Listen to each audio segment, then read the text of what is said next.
엄마, 숨 막혀서 못 살겠어요. 완벽했던 엄마 고성이의 가면이 벗겨지는 순간 영나의 절규가 터져 나왔어요. 그 가면 뒤에 숨겨진 것은 단순한 모성애가 아닌 오랜 세월을 짓눌러온 깊은 불안과 어두운 비밀이었습니다.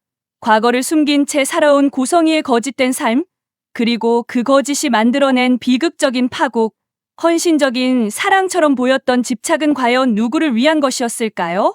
이제 그 숨겨왔던 진실이 세상 밖으로 드러납니다. 구독과 좋아요 감사합니다.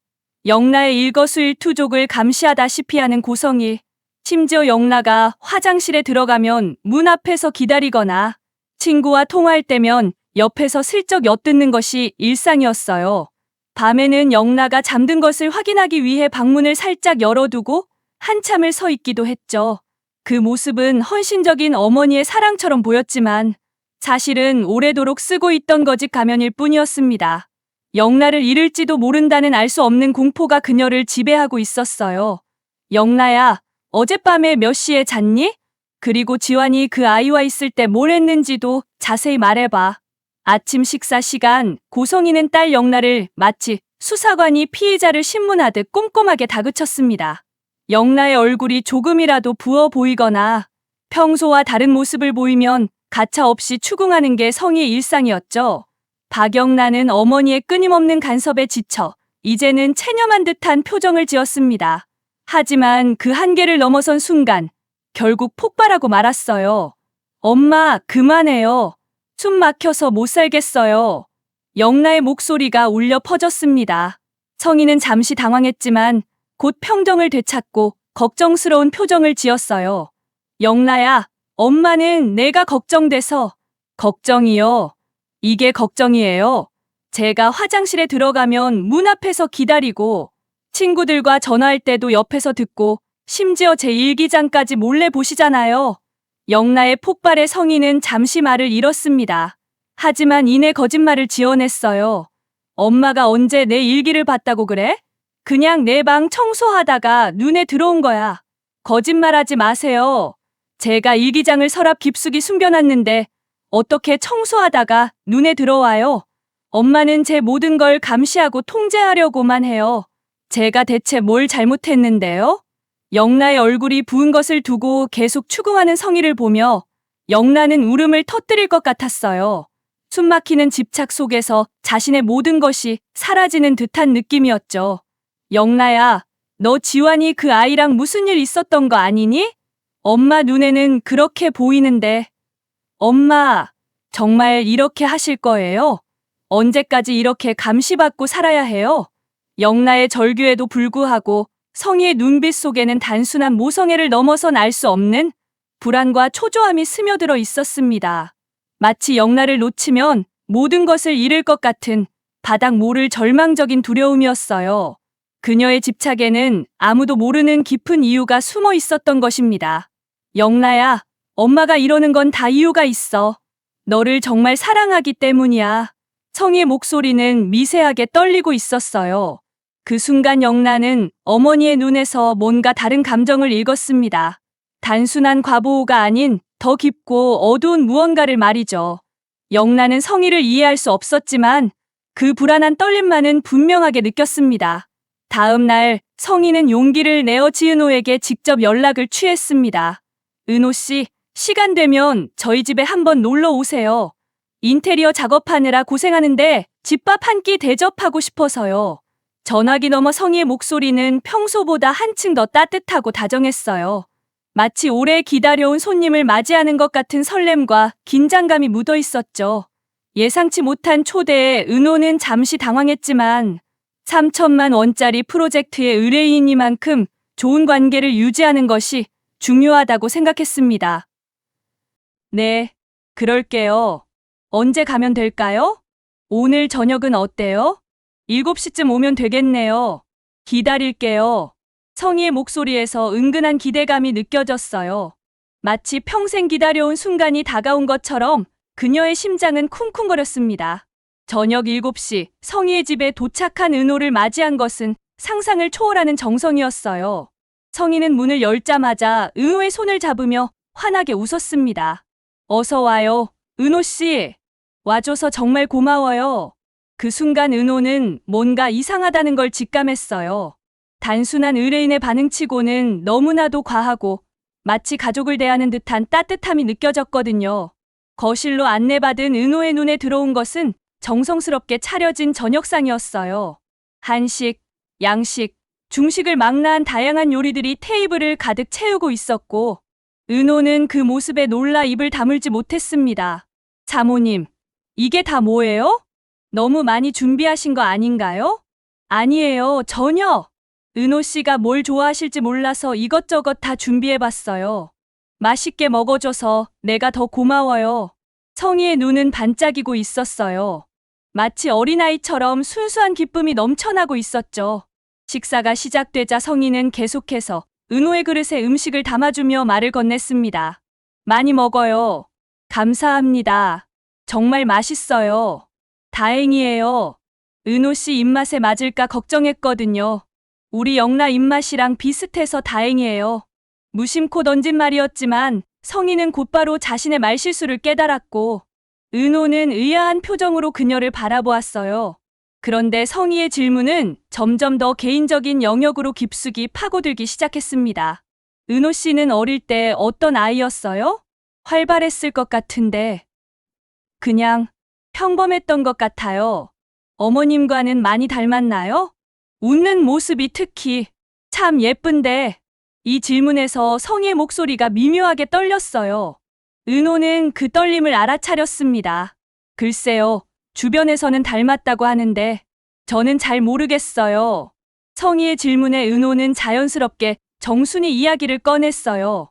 저희 어머니는 정말 대단한 분이세요. 아버지를 일찍 여의고도 저와 동생을 혼자 키우시면서 식당도 운영하시고 어려운 환경에서도 자식들을 위해서라면 뭐든지 하시는 분이에요. 은호가 정순이에 대한 이야기를 할 때마다 성희의 표정은 미묘하게 변했어요. 감탄과 부러움, 그리고 알 수 없는 죄책감이 뒤섞인 복잡한 감정이었죠. 마치 자신이 가지지 못한 것을 은호의 어머니가 가졌다는 듯한 느낌이었어요. 정말 훌륭한 분이시네요. 성희의 목소리가 미묘하게 떨렸어요. 그 순간 은호는 성희가 왜인지 모르게 슬퍼 보인다는 생각이 들었습니다. 식사가 끝나갈 무렵 성희는 마치 중요한 것을 확인하려는 듯 조심스럽게 물었어요. 은호 씨, 어릴 때 기억나는 게 있어요? 특별한 물건이라든지. 물건이요? 은호는 무의식적으로 목에 걸린 펜던트를 만졌어요. 어릴 때부터 가지고 있던 건데 저에게는 정말 소중한 거예요. 그 순간 성희의 눈이 크게 커졌어요. 그녀의 시선은 펜던트에 고정되었고 눈에는 충격과 그리움이 동시에 서려 있었습니다. 마치 오래 잃어버린 무언가를 다시 본 것 같은 표정이었죠. 식사 후 은호는 잠시 화장실을 찾다가 길을 잘못 들었어요. 복잡한 집 구조 때문에 어둑한 방 안으로 들어서게 된 거죠. 불을 켜자 그곳은 성희의 개인 서재 같은 공간이었어요. 은은한 조명 아래 책들과 앨범, 그리고 여러 소품들이 정갈하게 정리되어 있었습니다. 그런데 그 순간 서랍 위에 놓인 작은 보석 상자가 은호의 눈에 들어왔습니다. 고급스러운 벨벳 소재로 만들어진 세월이 많이 흐른 듯한 낡은 상자였어요. 왠지 모르게 마음이 끌린 은호는 홀린 듯이 그 상자를 열어보았습니다. 그리고 그 순간 은호의 눈이 크게 커졌어요. 상자 안에는 은호가 늘 목에 걸고 다니던 펜던트와 똑같은 장신구가 들어있었거든요. 세월의 흔적이 깃든 듯 빛바랜 쌍둥이 펜던트였습니다. 이게 왜 여기에 있는 거지? 은호의 심장이 요동치기 시작했어요. 손이 덜덜 떨리며 펜던트를 들어 올리는데 그 뒷면에 새겨진 작은 글씨까지 자신의 것과 완전히 똑같았습니다. 바로 사랑하는 내 딸에게라는 글귀가 적혀 있었어요. 이럴 수가. 똑같잖아. 은호는 자신의 목에 걸린 펜던트와 손에 든 펜던트를 번갈아 보며 혼란에 빠졌어요. 우연의 일치치고는 너무 정확했거든요. 펜던트의 작은 흠집 하나까지 똑같았습니다. 바로 그때였어요. 다급한 발소리와 함께 방으로 들어오는 성희의 모습이 보였습니다. 은호 씨, 화장실은 복도 끝에 있어요. 성희는 은호의 손에 들린 보석 상자를 보자마자 얼굴이 새하얘졌어요. 마치 들켜서는 안 될 비밀을 들킨 사람처럼요. 그건 건드리지 마. 성희가 급하게 달려와서 보석 상자를 낚아채며 소리쳤습니다. 그 순간 은호의 목에 걸린 펜던트와 성희 손에 쥔 펜던트가 눈앞에서 겹쳐졌어요. 숨을 몰아쉬는 성희의 손끝은 떨리고 있었고 두 사람 모두 말을 잇지 못한 채 서로를 바라보고만 있었습니다. 사모님, 이게 대체 뭐예요? 왜 제 펜던트와 똑같은 게 여기에 있는 거예요? 은호의 목소리도 떨렸어요.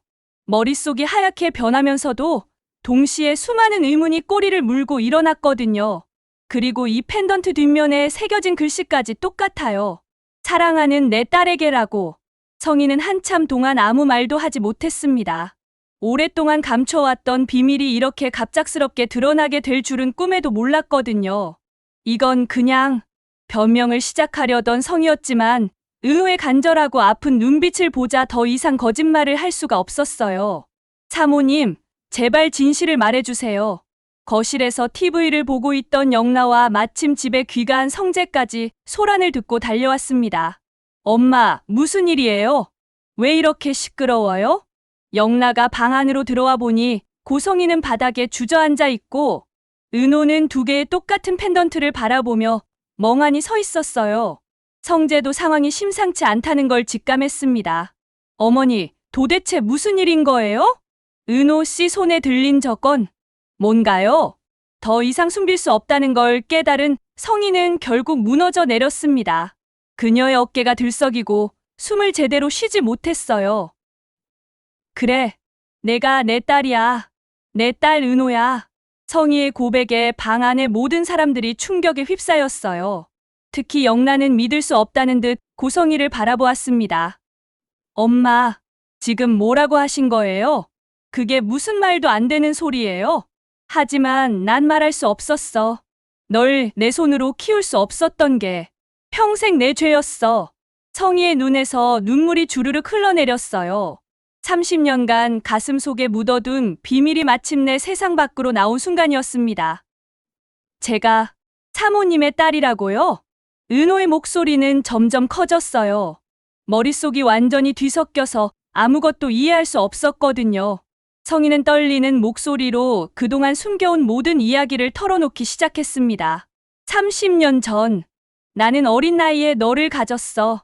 당시 내 나이가 겨우 26이었고 너를 키울 형편도 능력도 없었지. 그때는 지금처럼 여유로운 생활을 할 수 없었어. 하루하루 살기도 벅찬 상황이었고 미혼모에 대한 시선도 지금보다 훨씬 차가웠거든. 너를 지켜줄 수 없을 거라는 절망감이 나를 짓눌렀어.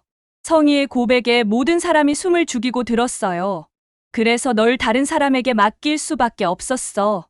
그 사람이 바로 정순이었고 나는 너에게 이 펜던트를 남겨뒀어. 언젠가는 진실을 말해야겠다고 생각하면서 그럼 지금의 엄마가 제 양어머니라는 거예요? 그래, 순이 언니는 정말 좋은 사람이었어. 너를 정말 친딸처럼 아껴주겠다고 평생 잘 키워주겠다고 약속해줬어. 그래서 멀리서나마 너를 지켜보는 것으로 만족하며 살았지. 성재는 어머니의 고백을 듣고 있으면서도 좀처럼 현실을 받아들이기 힘들었어요. 그동안 좋아하고 있던 은호가 이복 동생이라는 사실이 너무 충격적이었거든요. 영란은 더욱 혼란스러웠습니다. 성희가 왜 자신에게 그토록 집착했는지, 그동안 이해할 수 없었던 모든 행동들이 갑자기 퍼즐 조각처럼 맞춰지기 시작했기 때문이었죠. 그럼 이분이 제 친언니라는 거예요? 왜 이제 와서 이런 말씀을 하세요? 왜 저희한테는 말씀 안 하시고? 영라야, 미안해. 엄마가 너무 겁이 났어. 진실을 말하면 모든 게 무너질까봐. 아빠와 너를 잃을까봐 너무 무서웠어. 그래서 영라에게 그렇게 집착했던 거군요. 은호 씨를 찾기 전까지 영라가 그 빈자리를 대신했으니까. 성재의 차가운 말에 성희는 고개를 끄덕였어요. 그래, 영라는 내가 키울 수 있었던 유일한 딸이었어. 은호를 포기할 수밖에 없었던 내게는 영라가 전부였어. 그래서 영라를 잃을까봐 너무 무서웠어. 엄마, 성희는 영라에게 손을 내밀었지만 영라는 뒤로 물러섰어요. 그녀의 눈에는 배신감과 슬픔이 가득했습니다. 그럼 저에 대한 엄마의 사랑이 죄책감 때문이었던 거예요?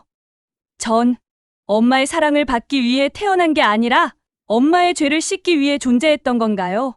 아니야. 절대 그런 게 아니야. 영나야, 넌 엄마의 소중한 딸이야. 내가 널 사랑하는 마음은 진심이야. 하지만 이미 완벽했던 아내, 헌신적이던 어머니의 모습은 순식간에 산산조각이 났습니다. 남은 건 감춰온 과거와 죄책감뿐이었어요. 은호는 한참을 말없이 서 있다가 입을 열었습니다. 그녀의 목소리는 차갑게 가라앉아 있었어요. 그럼 그동안 저를 바라보던 그 시선은 단순한 의뢰인이 아니라 엄마의 시선이었다는 거네요. 저를 계속해서 찾아왔던 이유가 그것 때문이었고요. 은호야, 엄마가 아니에요. 사모님이라고 부를게요. 제 엄마는 정순이에요. 지금까지 저를 키워주시고 사랑해주신 분은 정순이라고요. 사모님은 제 인생에 없던 사람이었어요.